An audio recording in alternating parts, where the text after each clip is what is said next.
오늘 기도하실 말씀은 사사기 16장 20절에서 31절입니다. 그 중에 28절 봉독해 드립니다. 삼손이 여호와께 부르짖어 이르되 주 여호와여 구하옵나니 나를 생각하옵소서. 하나님이여 구하옵나니 이번만 나를 강하게 하사 나의 두 눈을 뺀 블레셋 사람에게 원수를 단번에 갚게 하옵소서 하고, 삼손이 집을 버틴 두 기둥 가운데 하나는 왼손으로 하나는 오른손으로 껴 의지하고, 삼손이 이르되 블레셋 사람과 함께 죽기를 원하노라 하고 힘을 다하여 몸을 굽히매 그 집이 곧 무너져 그 안에 있는 모든 방백들과 온 백성에게 덮이니 삼손이 죽을 때 죽인 자가 살았을 때 죽인 자보다 더욱 많았더라. 아멘. 오늘 말씀은 삼손의 마지막 사역에 대한 말씀입니다. 마지막 순간이죠. 삼손이 죽을 때 있었던 일이라고 할 수 있겠습니다.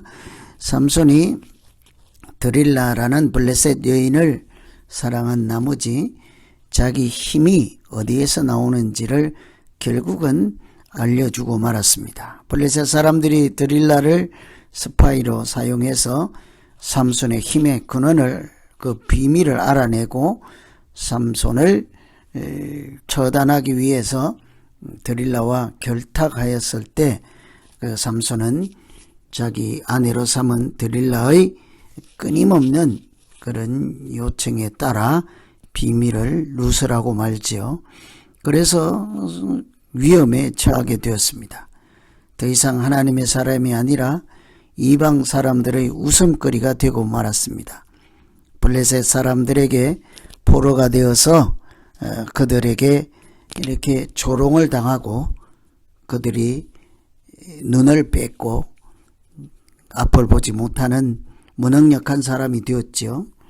하나님께서 삼손에게 주신 힘이 떠나고 이방 사람들에게 조롱을 당하는 신세가 되어서 수모를 당하게 된 것입니다. 하나님께서 부르시고 사용하시는 사사가 한 조롱거리가 되어서 오히려 하나님의 이름에 명예를, 영광을 돌리지 못하는 그런 사사가 되고 만 것이죠. 이럴 때 하나님은 어떻게 역사하시고 또 사사의 삶에 함께 하시는지를 잘 살피면서 기도하면 되겠습니다. 우선 사사로서 쓰임받고 하나님의 종으로 또 사역을 감당하는 자로 살기 위해서는 항상 하나님이 함께 하심을 구해야 하겠습니다.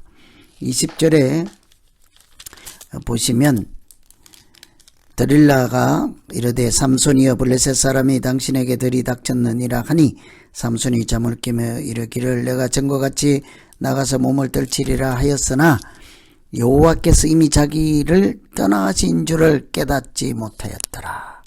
하나님이 떠나셨다. 하나님의 영이 떠나셨다. 더 이상 힘을 쓸 수 없는 처지가 되고서도 하나님 떠난 것을 알지 못한 거죠. 그 전에 하나님의 영이 함께 하실 때는 사자를 맨손으로 잡았습니다. 블레셋 성문의 문설주와 빗장을 뜯어내서 이렇게 옮길 만한 엄청난 힘을 갖고 있었습니다. 그런데 이제는 힘을 다 잃어버리고 하나님의 영이 떠난지도 모르고 어리석은 자가 돼서 눈도 빼앗겨서 앞을 보지도 못하고 맷돌을 돌리는 조롱거리로 전락하게 된 거죠. 하나님의 영이 함께 하시고 또는 하나님의 영이 함께 하시지 않는 것, 두 가지 차이가 엄청난 결과를 초래했습니다. 삼손은 아직도 자기가 과거처럼 힘을 갖고 있어서 대단한 능력을 발휘할 수 있을 것처럼 말했죠. 그러나 하나님이 떠난 삼손은 아무것도 할 수 없었습니다. 아무리 사사라고 할지라도 하나님이 함께 하시지 않으면 그냥 범부의 일반인 다른 사람들과 다를 바가 없게 되는 거죠. 우리가 믿음으로 또 하나님의 일을 감당하고 구원의 역사에 참여할 수 있는 이런 능력은 하나님이 함께 하실 때만 가능한 것이겠지요. 그래서 우리가 늘 구할 것은 하나님이 함께 하심으로 우리가 권능을 받고 저 하나님 사명을 능히 감당할 수 있게 해 주십시오. 하나님의 영이 함께 하시고 성령이 충만해야 우리가 믿음으로 살겠나이다.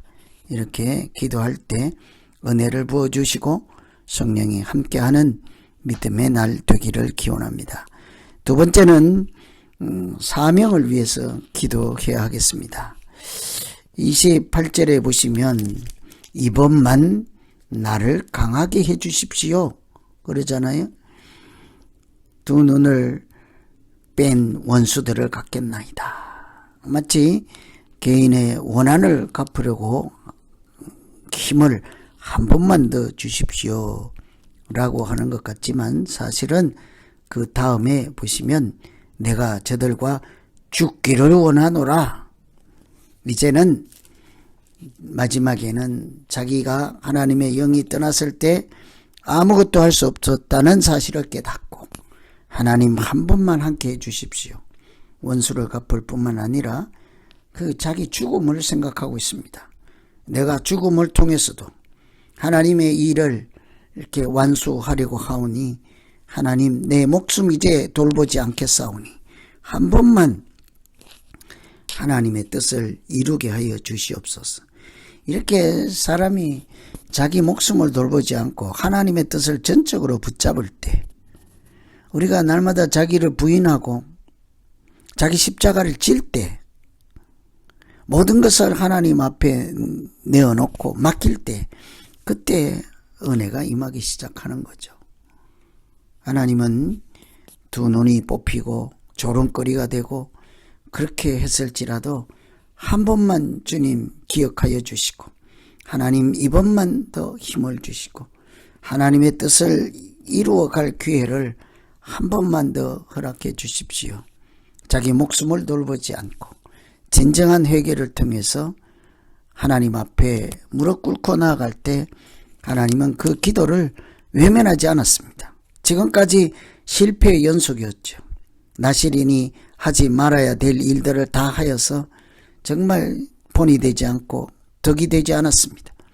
그런데도 하나님은 그를 완전히 버리시지 아니하고 죽기를 각오하고 사명자로 인생을 마무리하고자 하는 그 삼손의 기도 앞에 하나님은 그의 능력 가운데 함께해 주심으로 삼손은 살아있을 때 죽인 자보다 죽을 때 죽인 자가 더 많았다. 얼마나 유명한 말씀입니까?